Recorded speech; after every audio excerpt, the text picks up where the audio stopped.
Bismillahirrahmanirrahim. Assalamualaikum warahmatullahi wabarakatuh. Waalaikumsalam warahmatullahi wabarakatuh.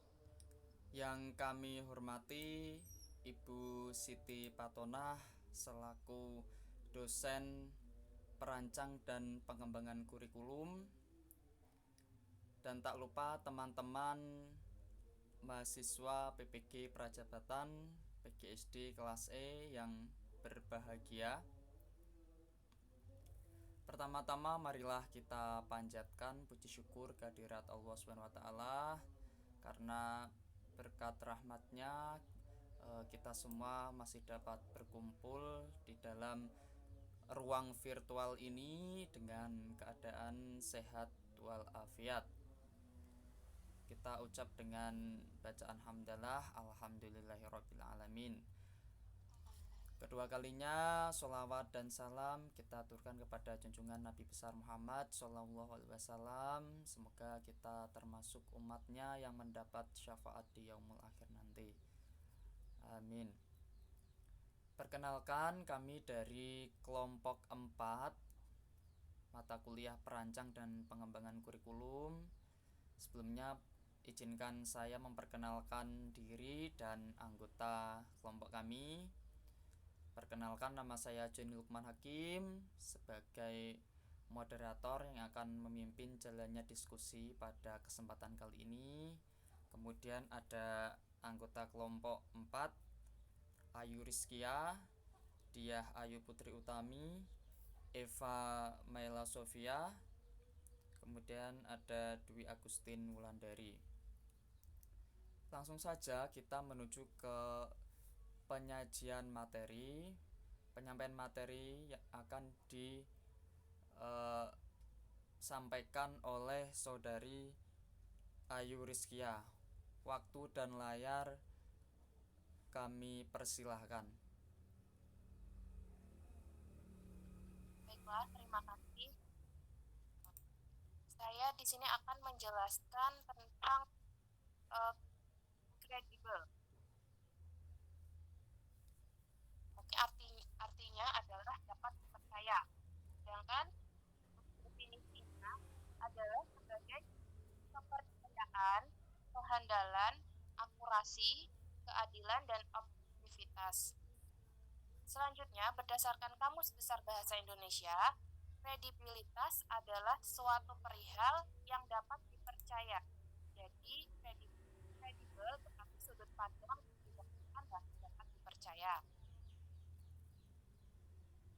Kemudian, misalnya sebagai seorang pendidik harus mempunyai kepribadian yang baik, karena pendidik menjadi sorotan masyarakat, yang mana pendidik diharapkan menghiasi setiap pribadi guru, diantaranya menampilkan diri sendiri sebagai perilaku yang jujur, berakhlak mulia, dan teladan bagi peserta didik dan masyarakat.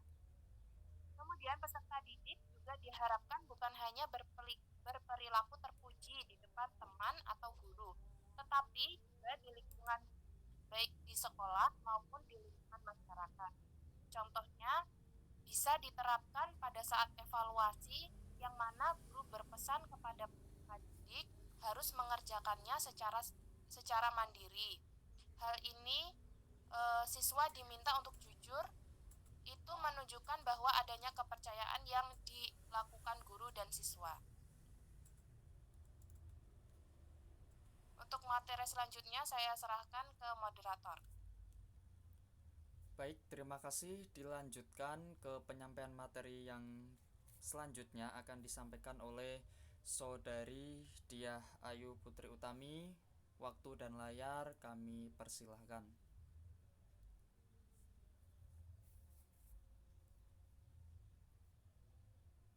Untuk yang selanjutnya yaitu mengungkap.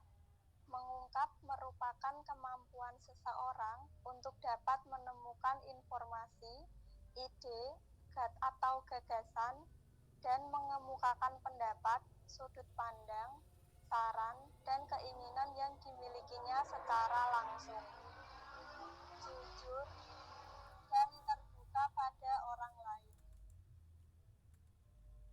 Contoh dari mengungkap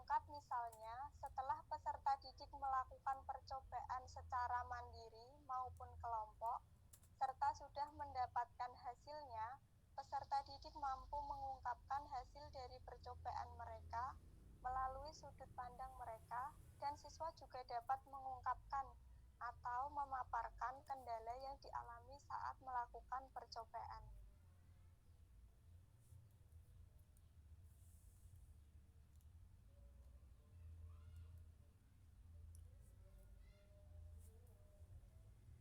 Terima kasih. Selanjutnya, penyampaian materi akan disampaikan oleh Saudari Eva Maila Sofia. Waktu dan layar kami persilahkan.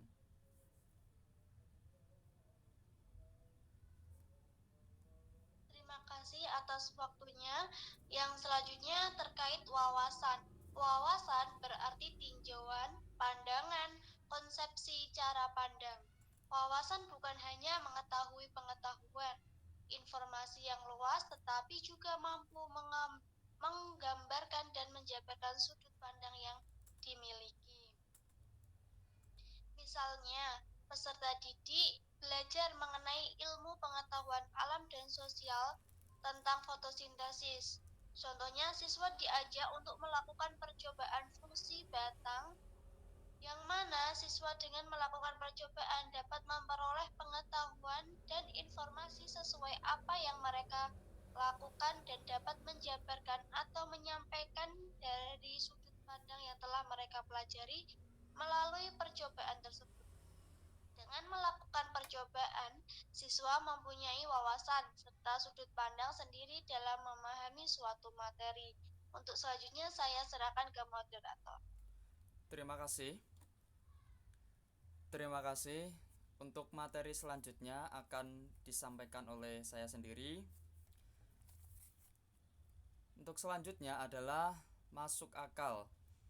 Masuk akal atau logis artinya berpikir yang runtut, masuk akal dan berdasarkan fakta-fakta objektif tertentu. Pandangan yang kita sampaikan memiliki dasar yang kuat, dijelaskan secara urut dan berdasarkan fakta yang ada. Kesesuaian antara fakta yang diperoleh dari kajian literatur dengan topik yang dipelajari menunjukkan adanya jalan pemikiran yang logis. Misalnya, seorang guru ingin mengetahui kemampuan peserta didik apakah sudah masuk akal atau belum pada CP peserta didik menunjukkan pemahaman dan intuisi baling atau number sense untuk bilangan cacah sampai dengan 10.000. Mereka dapat membaca, menulis, menentukan nilai tempat, membandingkan, mengurutkan, menggunakan nilai tempat, melakukan komposisi dan dekomposisi bilangan. Mereka juga dapat menyelesaikan masalah yang berkaitan dengan uang menggunakan ribuan sebagai satuan. Peserta didik memiliki uang saku 4.000. Saat proses pembelajaran, ia diminta untuk praktik jajan di kantin sekolah dengan menggunakan uang sakunya. Ada anak yang menghabiskan seluruh uang sakunya, yaitu tadi senilai 4.000. Kemudian dibelikan nasi goreng, dibelikan gorengan dan air putih. Akan tetapi ada anak lain yang memiliki pandangan yang lain, yaitu ia menggunakan uangnya yang senilai 4.000 tadi untuk jajan nasi goreng dengan harga 2.000 saja karena ia sudah membawa air minum. Nah, ia berpendapat bahwa uang 2.000 sisa jajan alangkah lebih baiknya ia tabung. Nah, sudut pandang peserta didik dikatakan masuk akal karena sesuai dengan teori bahwa menabung memiliki manfaat yang baik di masa depan. Baik, untuk materi berikutnya akan disampaikan oleh Saudari Dwi Agustin Wulandari. Waktu dan layar kami persilahkan. Baik, terima kasih atas waktunya. Di sini saya akan menjelaskan tentang tidak biasa. Tidak biasa artinya sudut pandang yang dimiliki berbeda dengan pendapat kebanyakan orang. Misalnya, peserta didik tadi yang berpendapat bahwa ia harus menyisakan uang sakunya untuk ditabung. Pendapat ini berbeda dengan kebanyakan teman-temannya yang lebih memilih menghabiskan uang jajannya. Untuk selanjutnya saya serahkan ke moderator. terima kasih. Demikianlah penyampaian materi dari diskusi dari kelompok 4. Dan selanjutnya kami akan membuka sesi tanya jawab yang nanti akan disampaikan oleh kelompok dan disampaikan di forum yang sudah disediakan. Begitu. Demikianlah diskusi dari kelompok 4. Kurang lebihnya mohon maaf. Kami akhiri. Wassalamualaikum warahmatullahi wabarakatuh.